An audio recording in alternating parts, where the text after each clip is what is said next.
ศาสนาสำหรับชาติเราศาสนาในสมัยนี้เป็นของที่แยกจากชาติไม่ได้เป็นความจำเป็นที่เราทั้งหลายผู้เป็นไทยจะต้องมั่นคงอยู่ในศาสนาพระพุทธซึ่งเป็นศาสนาสำหรับชาติเราพระพุทธศาสนาก็ดีหรือศาสนาใดก็ดีที่ตั้งมั่นอยู่ได้ก็ด้วยความมั่นคงของผู้เลื่อมใสตั้งใจที่จะรักษาและข้าพเจ้าพูดทั้งนี้ก็เพื่อชักชวนท่านทั้งหลายอย่างเป็นเพื่อนไทยและเพื่อนพุทธศาสนิกชนด้วยกันทั้งนั้นเพื่อความมั่นคงแห่งพระพุทธศาสนาข้าพเจ้ารู้สึกว่าได้ทำหน้าที่สมควรแก่อุปถัมภ์พระพุทธศาสนาเราจะถ้าท่านตั้งใจจะช่วยข้าพเจ้าในกิจอันใหญ่นี้แล้วก็จะเป็นที่พอใจข้าพเจ้าเป็นอันมากเพราะฉะนั้นเป็นหน้าที่ของเราทั้งหลายที่จะช่วยกันบำรุงรักษาพระพุทธศาสนาอย่าให้เสื่อมสูญไปการที่จะบำรุงพระพุทธศาสนาเราต้องรู้สึกก่อนว่าหลักของพระพุทธศาสนาคืออะไรเราจะถือว่าเราเป็นไทยด้วยกันหมดเราจะต้องรักษาความเป็นไทยของเราให้ยั่งยืนเราจะต้องรักษาพระพุทธศาสนาให้ถาวรวัฒนาการอย่างที่เป็นมาแล้วหลายชั่วโคตรของเราทั้งหลายพระบรมราโชวาทของพระบาทสมเด็จพระมงกุฎเกล้าเจ้าอยู่หัวรัชกาลที่ 6พระบรมราโชวาทก็ดีพระราชนิพนธ์ก็ดีหรือพระบรมราชโองการของพระมหากษัตริย์ถือเป็นบทบัญญัติแห่งกฎหมายทั้งหมดทั้งสิ้นการบัญญัติให้พระพุทธศาสนาเป็นศาสนาประจำชาติไทยไว้ในรัฐธรรมนูญจึงเป็นสิ่งที่ถูกต้องทั้งกฎหมายและทางโบราณราชประเพณีการบัญญัติให้พระพุทธศาสนาเป็นศาสนาประจำชาติไทยไว้ในรัฐธรรมนูญย่อมเป็นหลักค้ำประกันให้กับประชาชนคนไทยว่าตนได้ปฏิบัติตามกฎหมายอย่างแท้จริงการบัญญัติให้พระพุทธศาสนาเป็นศาสนาประจำชาติไทยไว้ในรัฐธรรมนูญมิได้เป็นการลิดรอนสิทธิเสรีภาพของผู้ใดแต่เป็นการยืนยันความจริงตามกฎหมายและประวัติศาสตร์ชาติไทยการบัญญัติให้พระพุทธศาสนาเป็นศาสนาประจำชาติไทยไว้ในรัฐธรรมนูญจะทำให้พระพุทธศาสนาได้รับการอุปถัมภ์และคุ้มครองจากรัฐดุจเดียวกันกับที่องค์พระมหากษัตริย์ทรงกระทำมาการบัญญัติให้พระพุทธศาสนาเป็นศาสนาประจำชาติไทยไว้ในรัฐธรรมนูญจะป้องกันพระพุทธศาสนาไม่ให้ถูกลัทธินิกายนอกศาสนากระทำการใดๆได้ด้วยอุบายต่างๆนานาการบัญญัติให้พระพุทธศาสนาเป็นศาสนาประจำชาติไทยไว้ในรัฐธรรมนูญจะทำให้สังคมไทยมีแต่ความสุขร่มเย็นเป็นธรรมทั้งต่อคนศาสนาอื่นและคนสัญชาติอื่นได้อย่างแท้จริงแต่ถ้าไม่บัญญัติให้พระพุทธศาสนาเป็นศาสนาประจำชาติไทยไว้ในรัฐธรรมนูญในอนาคตประเทศไทยจะต้องตกอยู่ในสถานะเดียวกันกับพื้นที่3 จังหวัดชายแดนภาคใต้อย่างแน่นอนพระบรมราโชวาทพระบาทสมเด็จพระเจ้าอยู่หัวในมหาสมาคมณพระที่นั่งอมรินทร์วินิจฉัยในพระบรมมหาราชวังโดยที่พระพุทธศาสนาเป็นศาสนาประจำชาติของเราทั้งตามความศรัทธาเชื่อมั่นของข้าพเจ้าเองก็เห็นเป็นศาสนาที่ดีศาสนาหนึ่งเนื่องในบรรดาสัจธรรมคำสั่งสอนอันชอบด้วยเหตุผลจึงเคยคิดอยู่ว่าถ้าโอกาสอำนวยข้าพเจ้าควรจะได้บวชสักเวลาหนึ่งตามราชประเพณีซึ่งจะเป็นทางสนองพระเดชพระคุณพระราชบูรพการีตามคตินิยมด้วยและนับตั้งแต่ข้าพเจ้าได้ครองราชย์สืบสันตติวงศ์ต่อจากสมเด็จพระเชษฐาธิราชก็ล่วงมากว่า10 ปีแล้วเห็นว่าน่าจะถึงเวลาที่ควรจะทำตามความตั้งใจไว้นั้นแล้วประการหนึ่งอันหนึ่งการที่องค์สมเด็จพระสังฆราชหายประชวรมาได้ ในคราวประชวรครั้งหลังนี้ก่อให้เกิดความปิติยินดีแก่ข้าพเจ้ายิ่งนักได้มาคำนึงว่าถ้าในการอุปสมบทของข้าพเจ้าได้มีองค์สมเด็จพระสังฆราชเป็นพระอุปชาแล้วก็จะเป็นการแสดงออกซึ่งความศรัทธาเคารพในพระองค์ท่านของข้าพเจ้าได้อย่างเหมาะสมอีกประการหนึ่งจึงได้ตกลงใจที่จะบรรพชาอุปสมบทในวันที่ 22 เดือนนี้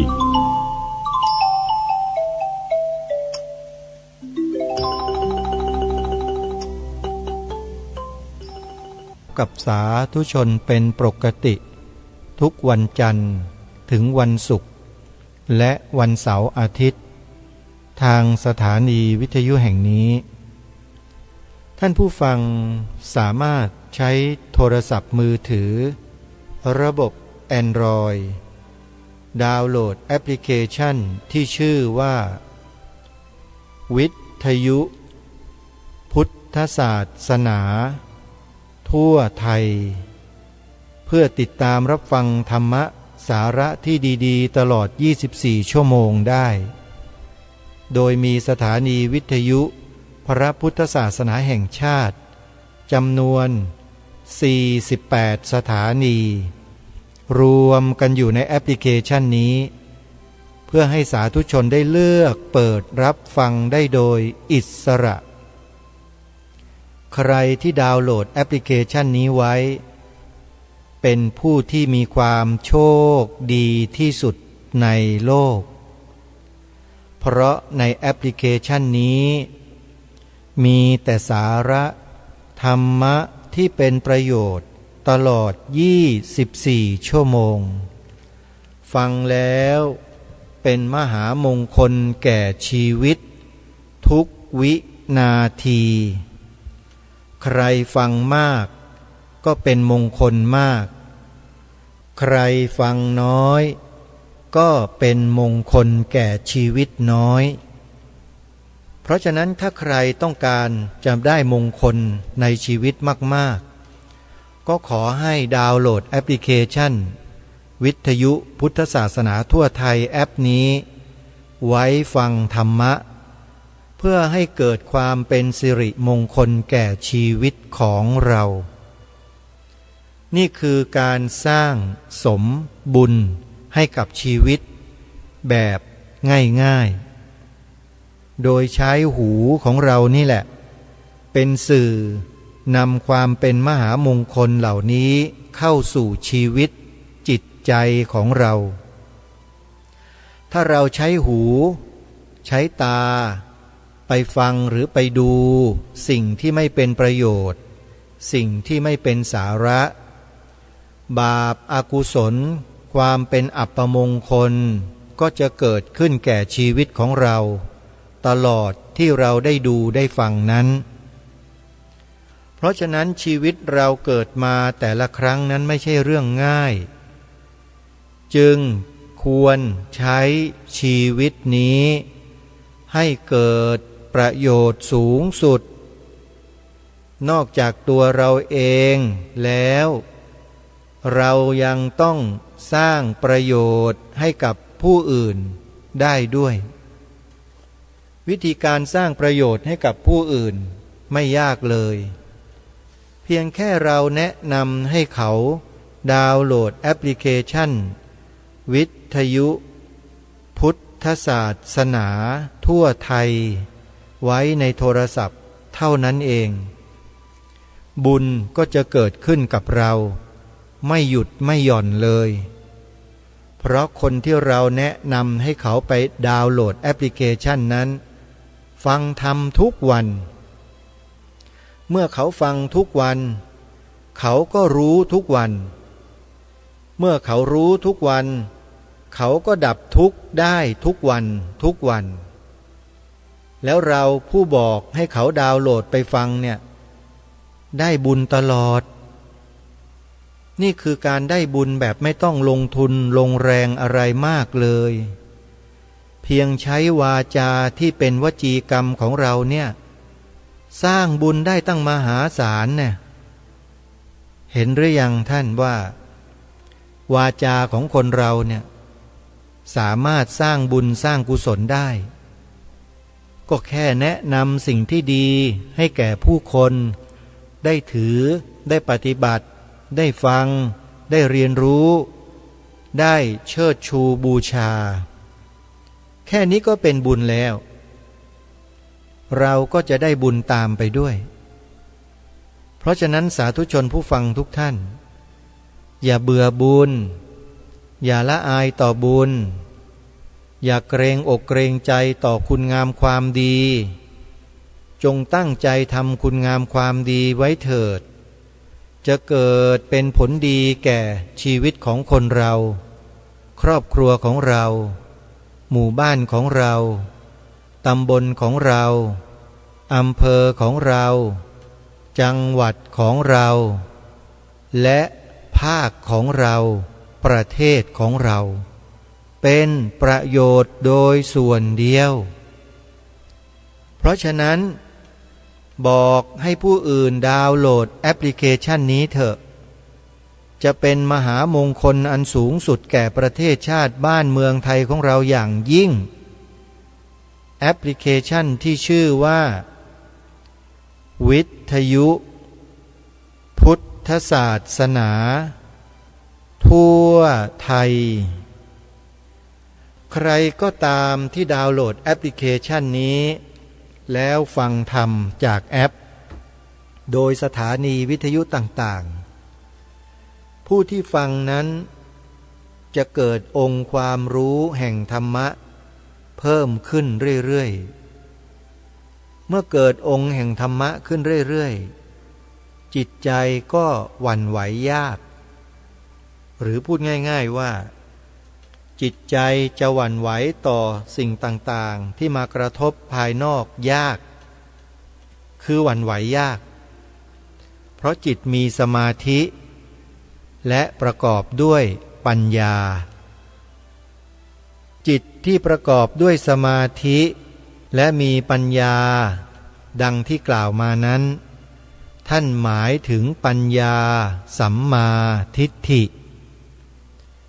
ปัญญาสัมมาทิฏฐิก็คือปัญญาที่รู้เห็นตามความเป็นจริงของสภาวะสรรพสิ่งทั้งหลายว่ารูปังอนิจจังเวทนาอนิจจาสัญญาอนิจจาสังขาราอนิจจาวิญญาณังอนิจจังรูปังอนัตตาเวทนาอนัตตาสัญญาอนัตตาสังขาราอนัตตาวิญญาณังอนัตตาแล้วก็สรุปรวมว่าสัพเพสังขาราอนิจจาสัพเพธัมมาอนัตตาตินี่คือคำสอนของพระสัมมาสัมพุทธเจ้าที่เราสวดทำวัดเช้ากันทุกวันจะมีบทนี้ให้เราสวดเพื่อเตือนสติตัวเราเองและ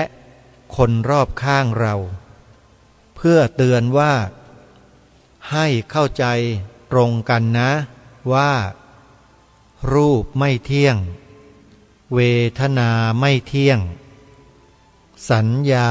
ไม่เที่ยงสังขารไม่เที่ยง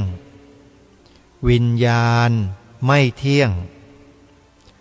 รูปไม่ใช่ตัวตนเวทนาไม่ใช่ตัวตนสัญญาไม่ใช่ตัวตนสังขารทั้งหลายไม่ใช่ตัวตนวิญญาณไม่ใช่ตัวตนแล้วก็สรุปว่าสังขารทั้งหลายทั้งปวงทั้งสิ้นไม่เที่ยงธรรมทั้งหลายทั้งปวงไม่ใช่ตัวไม่ใช่ตนพระพุทธเจ้าตรัสแสดงตรัสสอน แก่พุทธบริษัทของเราเช่นนี้เป็นส่วนมากถ้าญาติโยมสวดบทธรรมวัดตอนเช้าโยมก็จะทราบยิ่งถ้าเป็นบทสวดมนต์แปลด้วยเนี่ยยิ่งดีมากๆเลยโยมอิจเจวะเมตังอภิปูชนัยยกังวัตถุตยังวันทยตาภิสังขตังปุญญังมยายังมะมะสัพพุปัตถวามาโหนตุเวตัสสะปะภาวะสิทธิยาอิทะตถาคโตโลเกอุปปันโนอะระหังสัมมาสัมพุทโธธัมโมจะเทสิโตนิยานิโกอุปสมิโกปรินิพพานิโกสัมโพธคามีสุขตัปปเวทิโตมะยันตังธัมมังสุตตวาเอวังชานามะ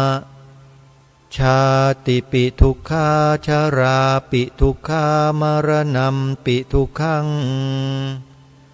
โสกะปริเทวทุกขโทมนัสสุปายาสาปิทุกขาอัปปิเยหิสัมปโยโคทุกโคปิเยหิวิปปโยโคทุกโคยัมปิชังนลภติตัมปิทุกขังสังขิเต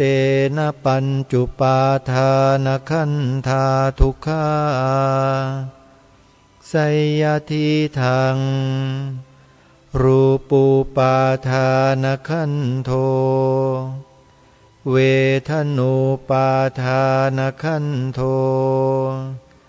สัญญูปาทานขันโทสังขารูปาทานขันโทวิญญาณูปาทานขันโทเยสังปริญญายะทะระมาโนโสภควาเอวังพหุลังสาวเกวิเนติเอวังภาคาจะปนัสสะภควโตสาวเกสุอนุสาสนีพหุลาปวัตตินี่คือบทสวดมนต์ทำวัดตอนเช้าวันนี้นำมาสวดเป็นตัวอย่างให้ญาติโยมของเราได้เห็นว่าคำสวดดังกล่าวนี้เนี่ยองค์สมเด็จพระสัมมาสัมพุทธเจ้าทรงตอกย้ำให้พวกเราเนี่ยบำเพ็ญภาวนารำลึกนึกถึงข้อธรรมะต่างๆที่องค์สมเด็จพระสัมมาสัมพุทธเจ้าตรัสสอนไว้นั้นน่ะให้ได้เพื่อเป็นการทำรงรักษาไว้ซึ่งพระพุทธศาสนาของไทยเราเป็นหลักนี่คือสิ่งที่เราสามารถร่วมด้วยและช่วยกันจันโลงรักษาพระพุทธศาสนาของเราไว้ได้การสาธยายมนต์การทำวัดสวดมนต์การอะไรก็แล้วแต่ขอให้เรามีความตั้งใจจริง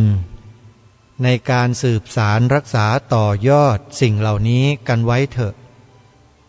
แล้วจะเกิดเป็นผลดีต่อประเทศชาติบ้านเมืองพร้อมด้วยพระพุทธศาสนาของเราอย่างแน่นอนเพราะฉะนั้นท่านผู้ฟังสาธุชนทุกท่านวันมาฆบูชาทั้งทีเทศกาลมาฆบูชามาถึงสักทีพวกเราก็ควรจะเร่งขวนขวายหาสำนักหาสถานที่ปฏิบัติกิจบำเพ็ญภาวนาอย่างเข้มข้นกันสักครั้งเถอะนานปีจะมีสักครั้งหนึ่งวันสำคัญทางพระพุทธศาสนาของเราเนี่ยแล้วก็แสดงความเคารพต่อสิ่งเหล่านี้ให้ต่อเนื่องความเป็นมหามงคลอันสูงสุด ก็จะเกิดแก่ชีวิตของเราตลอดไปเราต้องการสิ่งที่เป็นบุญเป็นกุศลแต่ถ้าหากเราไม่เข้าใจที่จะทำบุญกุศลเนี่ยบุญกุศลนั้นก็จะไม่สำเร็จแก่เราแต่ถ้าเราทำบุญแล้วรู้ถึงโครงสร้างอันก่อเกิดแห่งบุญได้ด้วยก็จะเป็นสิ่งที่ดีและเป็นสิ่งที่ง่ายสำหรับการบำเพ็ญกองการกุศลของพวกเราด้วยเพราะฉะนั้นขอให้เราตั้งใจมั่นในการจะสวดการสาธยายการทำวัดเช้าทำวัดเย็นการจะสวดมนต์บทพิเศษอะไรก็แล้วแต่ขอให้เรามีความตั้งใจมั่นในการสวดในการสาธยายเถอะจะเป็นสิริมหามงคลแก่ชีวิตของเราทั้งนั้นเลยโยมเพราะฉะนั้นเมื่อเทศกาลวันสำคัญของชาติอย่างวันมาฆบูชามาถึงเช่นนี้แล้วเนี่ยชาวพุทธทุกคนทุกฝ่ายไม่ว่าจะเป็นฝ่ายบริหารฝ่ายตุลาการฝ่ายนิติบัญญัติฝ่ายประชาชนฝ่ายข้าราชการทหารตำรวจข้าราชการพลเรือนทุกคนในฐานะเป็นชาวพุทธต้องให้ความสำคัญกับวันมาฆบูชาด้วยวิธีการต่างๆตามข้อกำหนดไม่ว่าจะด้วยข้อกฎหมายหรือจารีตประเพณีก็แล้วแต่ขอให้พวกเรานั้นได้ช่วยกันส่งเสริมช่วยกันรักษาสืบสารต่อยอดงานพระพุทธศาสนานั้นเป็นงานของประเทศชาติบ้านเมืองไทยของเราใครบอกว่าไม่ใช่คนนั้นก็ไม่ใช่คนไทยแล้วงานพระพุทธศาสนาเนี่ยคืองานของประเทศชาติบ้านเมืองทำไมจึงพูดเช่นนั้นไม่ได้พูดเองนะแต่มีบทบัญญัติเขียนไว้บันทึกไว้เป็นลายลักษณ์อักษรนั่นก็คือมีปรากฏอยู่ในประกาศของสำนักนายกรัฐมนตรีเรื่องการใช้การชักธงชาติและธงต่างประเทศและในประเทศไทยของเรานั้นได้ให้ความสำคัญกับวันต่างๆที่มีปรากฏอยู่ในกฎหมายดังกล่าวซึ่งออกมาเป็นประกาศของสำนักนายกรัฐมนตรีไม่ว่าใครจะคิดอย่างไรจะมองอย่างไรจะพูดอย่างไรก็แล้วแต่ยังไงวันมาฆบูชาที่ปรากฏอยู่ตามประกาศของสำนักนายกรัฐมนตรีเรื่องการประดับธงตามข้อกำหนดของประกาศสำนักนายกรัฐมนตรีนั้นเป็นเรื่องใหญ่เป็นเรื่องที่มีความสำคัญยิ่งยวดวันมาฆบูชาวันเข้าพรรษาวันวิสาขาบูชาวันอาสาฬหบูชาทั้ง4วันนี้ได้ถูกกำหนดเอาไว้เป็นวันสำคัญของชาติด้วยประกาศของสำนักนายกรัฐมนตรีดังกล่าวเทียบเท่ากับวันเฉลิมพระชนมพรรษาของพระบาทสมเด็จพระเจ้าอยู่หัวสมเด็จพระนางเจ้าพระบรมราชินีทั้งวันแม่วันพ่อและวันอื่นใดก็แล้วแต่ซึ่งมีความสำคัญเท่าเทียมกันเลยในฐานะที่เป็นวันสำคัญของชาติบ้านเมืองเรื่องนี้ชาวพุทธในประเทศไทยหลายท่านหลายฝ่ายหลายคนไม่คำนึงถึงความสำคัญในข้อนี้เลยแล้วก็เลยไปไม่ยอมไปถ่ายทอดความสำคัญเหล่านี้ให้แก่เด็กลูกหลานเยาวชนของเราไม่ว่าจะเป็นนักเรียนนักศึกษาลูกหลานเยาวชนของเราไม่มีเลยแม้แต่ในองค์กรสงฆ์ของเราเองก็เหมือนกันไม่มีการ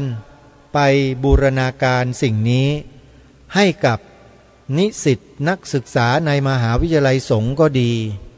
ให้กับนักเรียนที่อยู่ในโรงเรียนพระปริยัติธรรมแผนกต่างๆก็ดีคณะสงฆ์ไม่มีการบูรณาการความสำคัญในเรื่องนี้เพื่อถ่ายทอดความสำคัญนี้ไปสู่บุคคลดังกล่าวมาเลยไม่มีเลยฮะเรียนนักธรรมครูนักธรรมก็ไม่กล่าวเรียนบาลีครูบาลีก็ไม่กล่าวเรียนแผนกสามัญครูแผนกสามัญก็ไม่กล่าวเรียนมหาวิทยาลัยสงฆ์ทั้งสองแห่งก็ไม่มีใครกล่าวเรียนมหาวิทยาลัยของเอกชน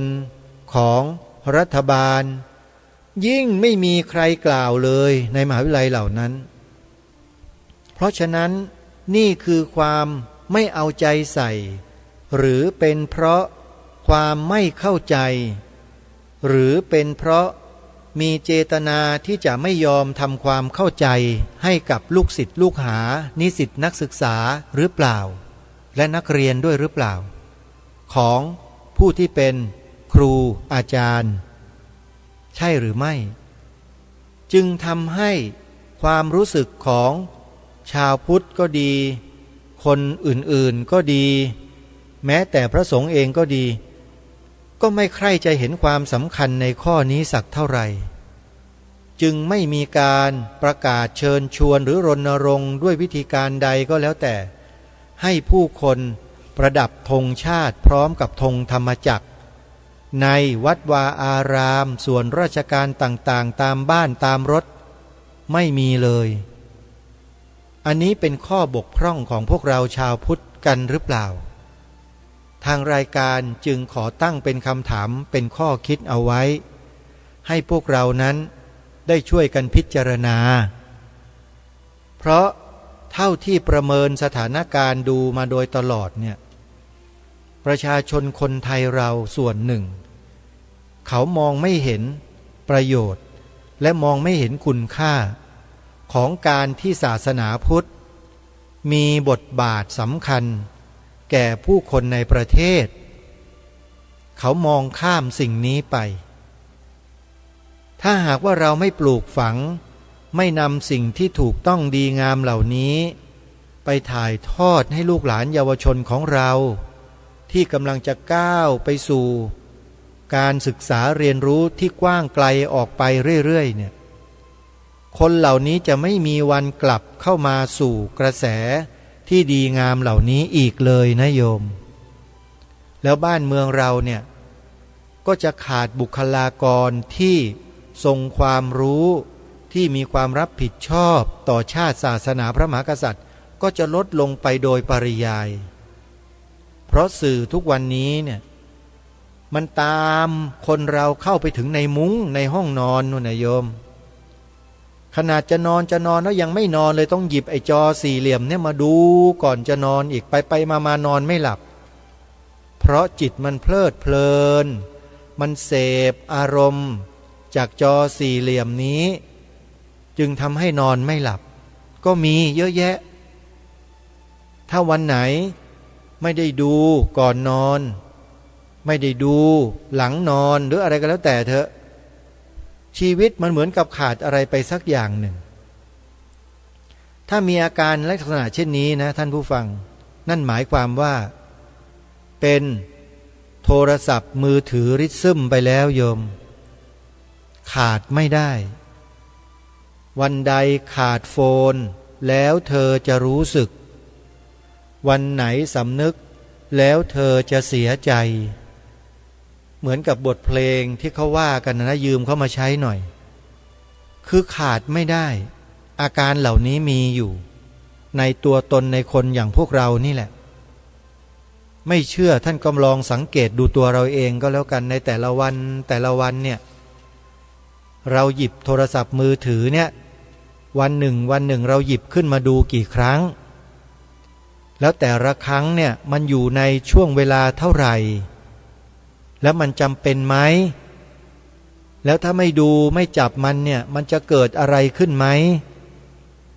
เนี่ยเราเคยสังเกตดูตัวเราเองกันบ้างไหมโยมเป็นสิ่งที่มันอยู่ใกล้ๆปลายจมูกของเราเนี่ยโยมแต่เรามองไม่เห็นมันคือมองไม่เห็นอาการเป็นไปและความเปลี่ยนแปลงที่ถูกสร้างขึ้นใหม่เราก็เลยเผลอเรอหรือไม่ก็ประมาทจนทำให้ลูกหลานของเราติดงอมแงมกันไปหมดเลยจอสี่เหลี่ยมเนี่ยโยมที่อยู่กับมือเรานี่แหละที่อยู่กับมือเด็กๆลูกๆหลานๆเรานี่แหละตัวนี้แหละเป็นตัวที่ทำให้แนวความคิดของลูกหลานเยาวชนคนไทยของเราเปลี่ยนแปลงไปแล้วก็เปลี่ยนไม่น้อยด้วยเปลี่ยนถึงขนาดว่าบ้าบอคอแตกเปลี่ยนกันจนกระทั่งไปดักรถขบวนเสด็จแล้วก็เที่ยวไปพูดจาหมีนะโยมหมีแบนะที่แปลว่าหมีเนี่ยพูดจาหมีก็ทำกันได้ดูซิคนเราเนี่ยนี่ถ้าหากว่าเด็กเหล่านี้หรือคนเหล่านี้ได้ผ่านการบูรณาการสิ่งนี้เข้าสู่สมองโดยกระบวนการจัดการเรียนการสอนในโรงเรียนตั้งแต่อนุบาลชั้นประถมมัธยมจนถึงอุดมศึกษาแล้วเนี่ยเหตุการณ์แบบนี้มันจะไม่เกิดขึ้นในประเทศนี้แน่นอนสมัยอดีตไม่เคยมีเลยที่ไอประชาชนแบบเนี้ยมันจะมาดักขบวนเสด็จแล้วเที่ยวโวยวายแบบนี้มันไม่มีโยมมันมามีเอายุคเรานี่แหละแล้วที่มันมีเพราะอะไรเพราะผู้หลักผู้ใหญ่ในบ้านเมืองนี้แหละไม่ส่งเสริมไม่ปลูกจิตสำนึกให้แก่คนเหล่านี้มาตั้งแต่ต้นเวลาออกกฎหมายเนี่ยไม่ได้นึกถึงเรื่องนี้กันเลยไม่เคยคิดจะปลูกฝังลูกหลานเยาวชนในประเทศนี้ให้มีความจงรักภักดีต่อสถาบันชาติสถาบันพระพุทธศาสนาสถาบันพระมหากษัตริย์กันเลยมีก็มีแบบนิดๆหน่อยๆพอกระใสแต่ไม่ลงลึกลงไปให้เป็นเนื้อหาหลักสูตรที่มีความสำคัญที่มีผลต่อหน่วยกิจแล้วการผ่านกระบวนการเรียนการสอนไม่มีแบบเอาจริงเอาจังเลยไม่มีเลยจึงเจอไอเด็กเปรตพวกเนี้ยเพิ่มขึ้นอาตมาต้องขอใช้คำนี้นะโยมเพราะพวกมันไม่ใช่คนน่ะเป็นไอพวกเด็กเปรตทั้งนั้นเลยขอขมาครูบาอาจารย์ด้วยนะครับที่พูดความจริงนะฮะไอพวกนี้เป็นเปรตฮะไม่ใช่มนุษย์ถ้าเป็นมนุษย์มันไม่มาทำกับขบวนเสด็จของเจ้าฟ้าเจ้าแผ่นดินเป็นที่เคารพรักของพวกเรากันหรอกเพราะฉะนั้น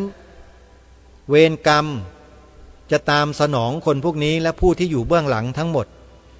มันจะไม่มีความสงบสุขร่มเย็นในบ้านนี้เมืองนี้แน่นอนไม่ได้แช่งนะแต่เป็นการสันนิษฐานใครก็ตามที่มีพฤติกรรมเยี่ยงนี้จะต้องได้รับเวรรับกรรมอย่างสาสมไม่ต้องรอชาติหน้าชาตินี้แหละขอให้พวกเราเนี่ยร่วมด้วยช่วยกันดูแลปกป้องอย่าให้สิ่งเหล่านี้เกิดและถ้ามันเกิดก็ต้องช่วยกันดัดสันดานคนพวกนี้ให้เข็ดหลาบแล้วอย่าให้มีพฤติการพฤติกรรมวจีกรรมเช่นนี้กันอีกนี่คือสิ่งที่เราต้องช่วยกันอย่าให้มันมีอย่าให้มันเป็นอย่าให้มันเกิดบ้านนี้เมืองนี้เป็นหนี้บุญคุณต่อพระบรมราชจักรีวงศ์เพียงใดทราบกันบ้างไหมนี่คือสิ่งที่พวกเราจะต้องสอนลูกหลานเยาวชนคนไทยของเราให้หนักแน่นและต้องปลูกฝังมันทุกวันพูดซ้ำๆบอกซ้ำๆเตือนซ้ำๆให้มันท่องเป็นอาขยานเลยเหมือนอย่างรายการคดีโลกคดีธรรมทำอยู่ทุกวันเนี่ยให้พูดคำว่าพระพุทธศาสนาเป็นศาสนาประจำชาติไทยของเราพระพุทธศาสนาเป็นศาสนาประจำชาติไทยของเราพระพุทธศาสนาเป็นศาสนาประจำชาติไทยของเราให้กล่าวอยู่อย่างเนี้ยกล่าวไปเถอะแต่อย่าไปกล่าวให้คนอื่นเขาฟังรำคาญหูนะกล่าวให้ตัวเองฟังให้ตัวเองมีความเชื่อมั่นในสิ่งนี้ไม่ใช่เที่ยวไปพูดเรื่อยเปื่อยท่องเป็นนกแก้วนกขุนทองดังลั่นอยู่ในที่สาธารณะเขาก็จะว่าบ้าเอาเท่านั้นแหละ แต่พูดให้มันเป็นกิจจลักษณะให้อยู่ในฐานะที่ควรจะพูดและควรจะกล่าวเพื่อเชิญชวนคนไทยเราเนี่ยให้เห็นความสำคัญในประโยคดังกล่าวนี้สำคัญยังไงประโยคดังกล่าวนี้ก็เพราะเป็นพระราชดำรัสของพระเจ้าอยู่หัวสิจึงบอกว่ามีความสำคัญน่ะให้เขาเห็นความสำคัญทีนี้จะเห็นความสำคัญหรือไม่สำคัญเนี่ยมันก็อยู่ที่คนที่ฟังด้วยว่าคุณมีสำนึกไหมคุณมีสำนึกหรือคุณไร้สำนึกถ้าคุณไร้สำนึกเมื่อไหร่คุณเตรียมตัวเตรียมใจได้เลยว่าไอ้ลูกหลานของคุณเนี่ยที่คุณไม่ได้เสี่ยมสอนเข้าไปในทางที่ถูกต้องเนี่ยนะแล้วคุณก็มาเป็นคนไร้สำนึกด้วยเนี่ยมันจะต้องไปกระทำอย่างไอ้คนพวกเด็กเปรตพวกเนี้ยที่กล่าวมาเมื่อตอนแรกนี่แหละไปดักขบวนเสด็จไปโวยวายอย่างนู้นอย่างนี้ต่างๆเนี่ยไอ้เด็กเปรตพวกเนี้ยมันจะเกิดขึ้นอีกถ้าพ่อแม่ผู้ปกครองของเด็กๆลูกหลานเยาวชนไม่มีสำนึกในข้อนี้กันรายการนี้จึงมาปลุกจิตสำนึกสร้างจิตสำนึกให้พวกเรากันถามว่าประโยชน์ตกแก่ใครเนี่ยหนึ่งแก่ตัวของท่านเองสองแก่ลูกหลานของท่านเองสามแก่ชุมชนสังคมประเทศชาติของท่านเองมันได้ประโยชน์ทุกส่วนเลยการสร้างจิตสำนึกดังกล่าวเนี่ยเพราะฉะนั้นใครที่คิดว่ารายการคดีโลกคดีธรรมรณรงค์สิ่งที่ไร้สาระสิ่งที่ไม่เป็นประโยชน์เนี่ยนะเลิกคิดและเลิกพูดเช่นนั้นได้เลยเพราะสิ่งนี้มีประโยชน์มากมายมหาศาลต่อชาติบ้านเมืองไทยของเราจริงๆจึงได้น้อมนำมาอัญเชิญมาให้พวกเราได้ช่วยกันสืบสารรักษาต่อยอดพระราชปณิธานของพระองค์ท่านด้วยการโยมแล้วถ้าเราไม่ทำหมายความว่าไงถามตัวเองดูนะเราไม่ทำนี่หมายความว่าไงหาคำตอบกันเองนะอย่าให้รายการนี้พูดแล้วเดี๋ยวหนักเดี๋ยวแรงนี่แหละคือสิ่งที่นำมาบอกนำมาฝากให้พวกเราได้ร่วมด้วยช่วยกันท่านสาธุชนทั้งหลายเพราะฉะนั้นในวันนี้นะท่านสาธุชนสิ่งที่นำพาให้พวกเราได้ร่วมด้วยช่วยกันทำเนี่ยให้กับบ้านกับเมืองเนี่ยเพียงแค่การกล่าว2ประโยคแรกผ่านไปแล้วนะประโยคที่2สอนลูกบอกหลานเราให้พูดแบบนี้แปลความหมายสีขาวในธงชาติไทยแบบนี้เท่านั้นอย่าแปลอย่างอื่นอย่าไปนำอย่างอื่นมาปนให้แปลว่าสีขาวในธงชาติไทยหมายถึงพระพุทธศาสนาเท่านั้นและดูซิว่าใครจะมาโต้แย้งจะมาคัดค้านต่อต้านจะมากระทำการประการใดประเภทใดแบบไหนที่จะไม่ให้สิ่งเหล่านี้ได้เข้าสู่จิตสู่ใจของลูกหลานเยาวชนและคนไทยของเราดูซิใครแล้วคนนั้นแหละที่เราจะต้องจับตาดูเป็นกรณีพิเศษอย่าให้คาดสายตาเลยแหละคนประเภทนั้นน่ะจะบอกให้และสักวันหนึ่งท่านจะรู้เองว่าคนพวกนี้คือใครรายการคดีโลกคดีธรรมขอย้ำว่าสิ่งที่พาทำเนี่ยมีประโยชน์ต่อประเทศชาติต่อพระพุทธศาสนา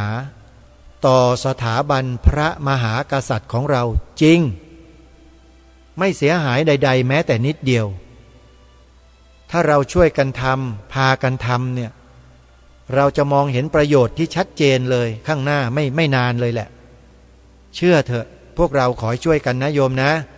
วันนี้เวลาของรายการหมดท่านผู้ฟังต้องขอสมมุติยุติรายการไว้แต่เพียงเท่านี้ก่อนพบกับรายการได้ใหม่ในวันต่อไปขอความสุขความสวัสดีในธรรมแห่งองค์สมเด็จพระบรมศาสดาสัมมาสัมพุทธเจ้าจงปรากฏเกิดมีขึ้นในจิตใจของท่านผู้ฟัง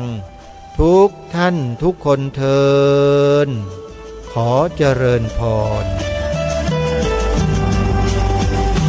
กล้า ดลงกล้า